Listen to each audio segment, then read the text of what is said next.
Okay, so we're here with Andy Kendall, who's running for the Acton-Agua Dulce Unified School District Board of Trustees.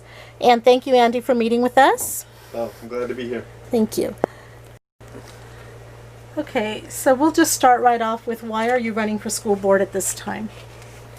Well, as you call, probably I ran in 2018, right, and it was unsuccessful, but I think I learned a lot during that process, and one of the things I learned is that, in this process, even if you're not successful, you can still bring change.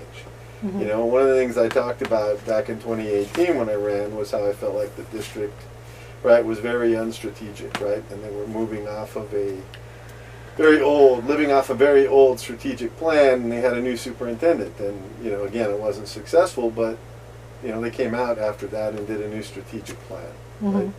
And I think I always grew up being taught that you have to be willing to be part of a solution, right? You can't just poke and say this is a problem, this is a problem. You have to be willing to be in there and be part of that solution. And I think a lot of times I've learned throughout my career that in order to really make change, you have to be on the inside and in a place where you can really look and work to make change and make things better. Okay. What are some of the qualifications or background that you bring to the board? So I've worked in the electric utility industry for the past 38 years. I started there as an entry-level, lowest-level groundman. Mm-hmm. And the 38 years I've worked my way through the system to the point where I am the senior assistant general manager for the construction part of my industry. My company is the largest municipal utility in the United States, and I manage the largest municipal power system. Wow. Just briefly, manage a little over a $4 billion annual budget. I have approximately 3,500 to 4,000 employees, depending on that I manage. But aside from that, just my experience has given me a skill set that, I started out through my career on the labor side of the house, being involved in a union and working my way and being very involved in the union. Mm-hmm. And so I've seen work from that side. And because I'm the first person in my company to work myself to this management level, from starting out in the field, I have a whole different understanding and appreciation for people, and understanding that, the most important resource we have are our teachers. Mm-hmm. They're the ones who daily interact with our children, teach our children, right? And what my experience shows me is how to do that and how to support them, right? Right. I look at my job as a manager in my group. My job is to give the people I work with and work for me the tools they need in order to be successful, right? Right? And what I tell them is, hold me accountable for that, right? If you don't feel like I'm doing my job, then hold me accountable. Call me out on it. Talk to my boss about it, right? Right. I think it's important that we put the students first, and we do that by making sure that our teachers are supported. Okay. Right? And my skill set kind of has shown me how to do that. I've been fortunate in my career to be mentored by some really good people. I report to a professional board, and that board over the years has been really diverse. I've been mentored by a 5-time United States Congressman, 5-term. And so I've learned through that time how a board should react and how a board should act and how to mentor others in that role. So that brings me to, what do you see as board responsibilities? Well, I think there's the basic board responsibilities, which are, you set the tone for the district, you set the goals for the district, you hold the district accountable. Okay. But I think the bigger role for the board, especially in this time, where I think from my view in the last few years, it seems like less and less people feel like they can come to the board and talk freely. I think the board should be out there and there for the community to be able to come talk. If a parent has an issue, that they've worked their way up the chain of command, if they've talked to their teacher, if they've talked to their principal, if they've talked to the superintendent, and haven't got a resolution, then they should be able to come to the board openly and freely and believe that they're going to be heard and they're going to be taken seriously. Right? They may not always like the answer they get, right? But they should feel like they're going to get a resolution, right? That the board is going to hold the district accountable in order to do that. The teachers should be able to freely come and express ideas to the board. And I think that's the role of the board, besides the business part of it, right? Setting policy and... Yeah, the policy. Right, and but the reality is we're part of the community. The school district is part of the community. The board needs to be accountable to the community. Okay. What would you like to change or implement if you were on the board? Well, one of the things I believe that I've seen, and just, a little bit more here recently, is the board's not very transparent. Not the board. The district is not very transparent. And they're not transparent even sometimes when they're doing the right thing.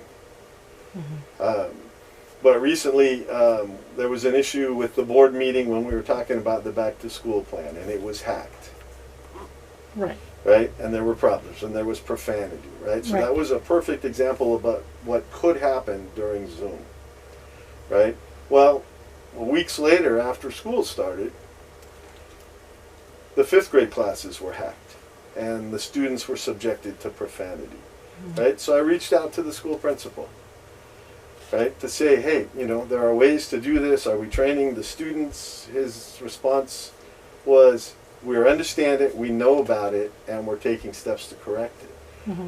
But why did it take a parent reaching out to him, right, for him to come back and say, hey, we already know about this, and we're fixing it, right? And that was in response to me. He didn't respond that back to the whole community or any of the other parents. Right? So we're not transparent enough. And secondly, we're not proactive, right? We're very reactive. And I think in this community, right, where over the history of time, right, parents have been very engaged here. And that level of engagement, I think, has dropped off. And because of that, the district just seems to wait, right? So a perfect example was athletics. Right? And the restart of athletics, when all of the communities around us were restarting athletics. The district didn't have a plan, and it took parents being upset and calling the principal and emailing the principal, right? And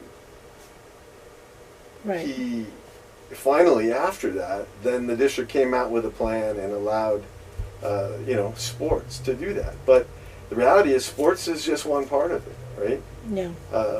If you look at special education kids and ELL kids, right? We should be proactively looking at how we get them back into school in cohorts, right? And not just that, look at the arts, right? Sports are great for the kids who play sports, but there are other kids who want drama, right? They want to be able to sing, right? And we need to be proactively putting together a plan now so that when that ability comes, we're ready to go. And that it shouldn't take parents being upset, emailing, calling in order to get that done. Do you feel the district has the potential to be fiscally solvent since the ADA is low and things are what they are? I think it does, but I think the district needs to really look at how we spend our money wisely, right? Even with a $4 billion budget in my company, I have wants, things I want to do, I have things I need to do, and you divide that needs into two different categories. This is a need that I have to do now.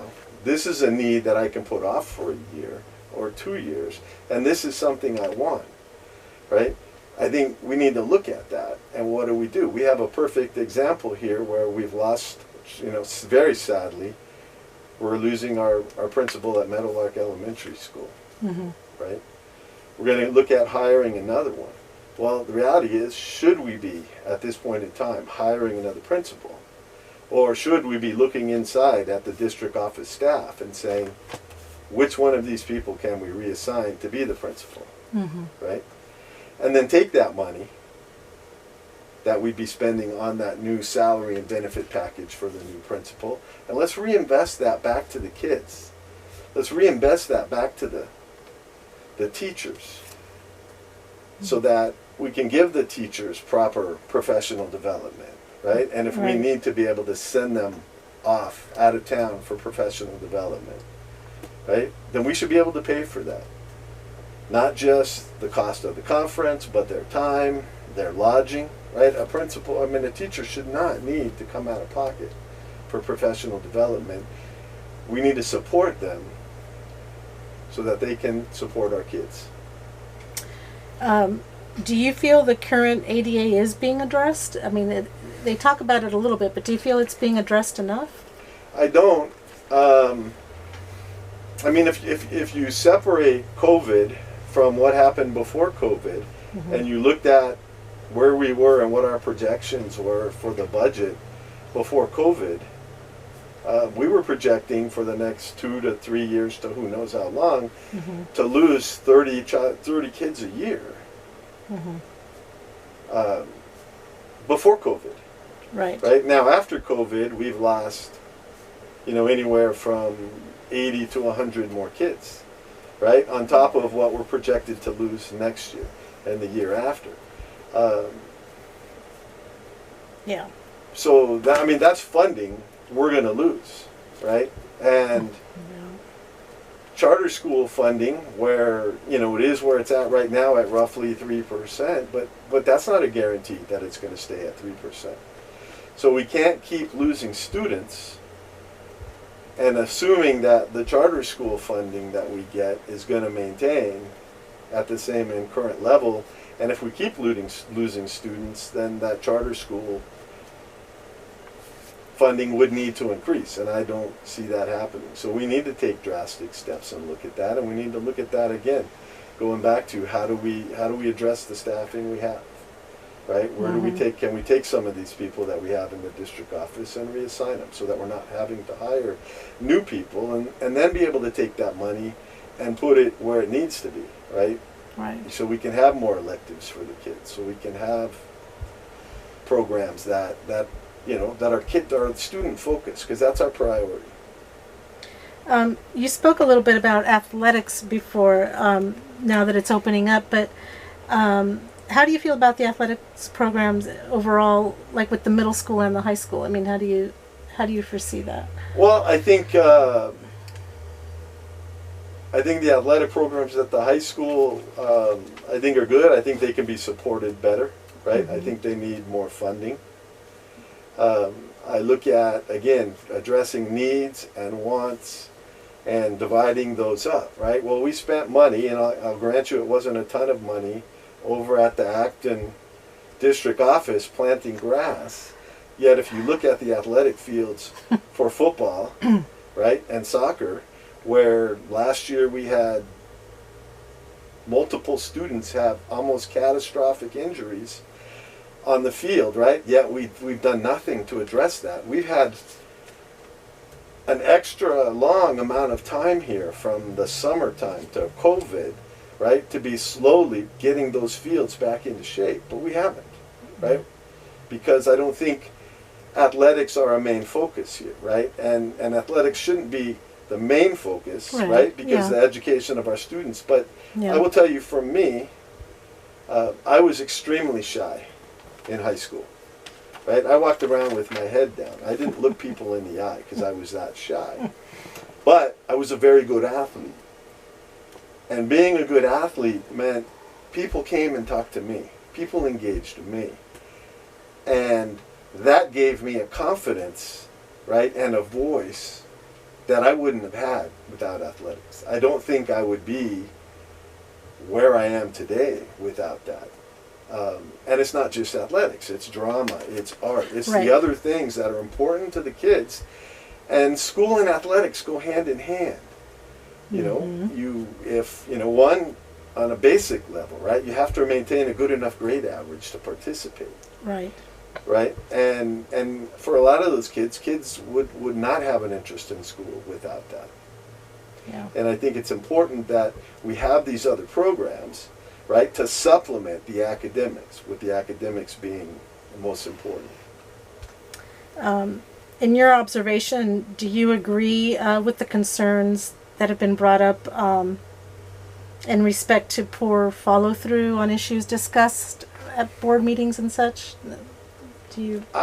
Personally, I don't believe. I think, you know, if you'll look and see that issues get brought up at the board meeting. You know, there's, you know, parents that post and comments. Quite frankly, I don't think those are taken seriously at all. Mm-hmm.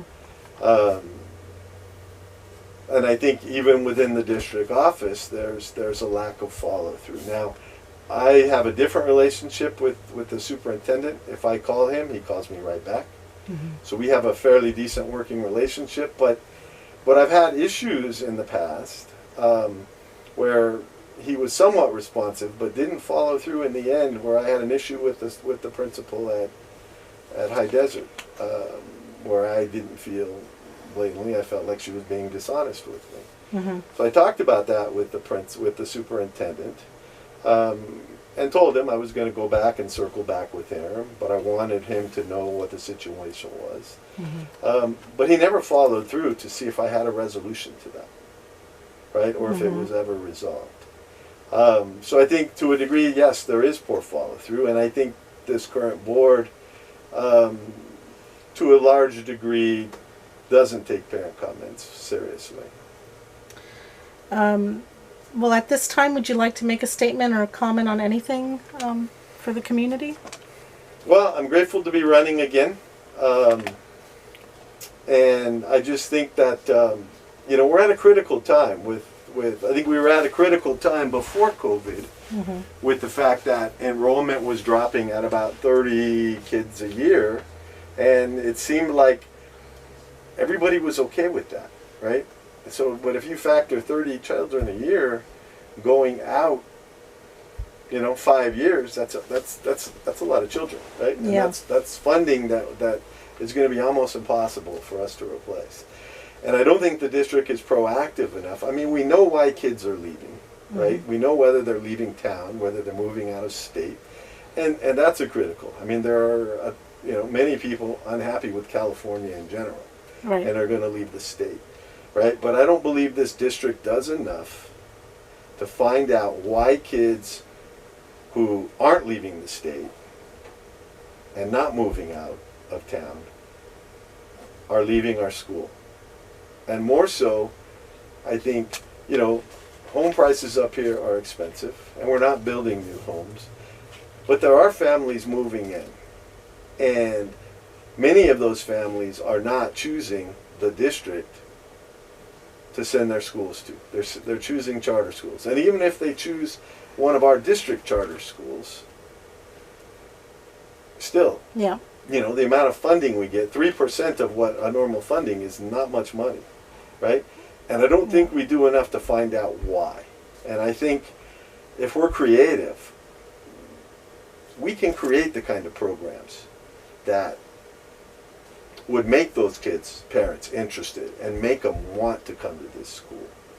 We need to be the school of choice for this community, right? And I think it takes work and it takes effort, but because something's hard is not a reason not to do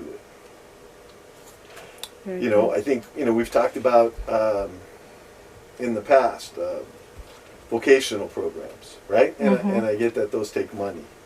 But I think you have to think out of the box, and I think you have to reach out to industry, right? In my company, we're taking student workers right now, within the city, and we have programs where they're spending times with our mechanics in our automotive repair shop, right? So we have, a number of student workers doing that. Currently, in my company, we're piloting a program right now. And included in that pilot is one of the 2020 Vasquez High School students, graduates, who is, and he's participating. And so what this pilot and what this program do will be a course that is set up through Trade Tech, LA Trade Tech, funded by our company to develop it. But any student in LA County can take the class. And upon completing this Hayden Electric course that we're piloting, it will qualify them to take 11 different exams for our company. Wow. It's a lot of opportunity. It's a lot of opportunity with, it will be a very low-cost program. And again, we'll create a lot of opportunity, right? The program I went through to learn how to, by trade, I'm a journeyman lineman.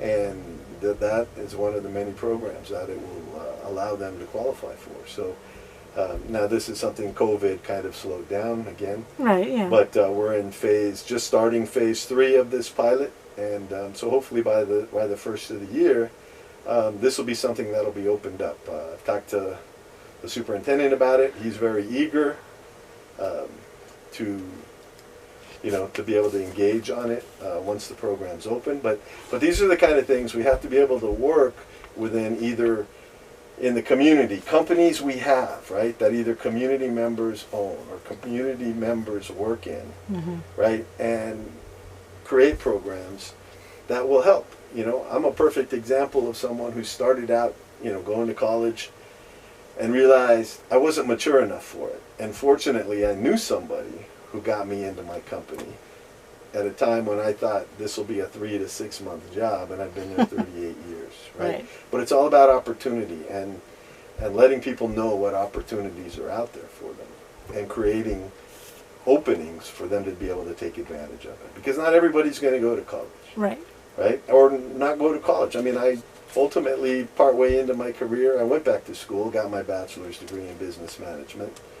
But I wasn't mature enough at 18, 19 to really do it, and I had to develop. And that's the place a lot of our kids are, and we need to think out of the box to create those opportunities. All right.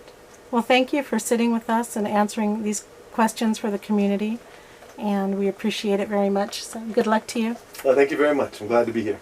Thank you for the opportunity.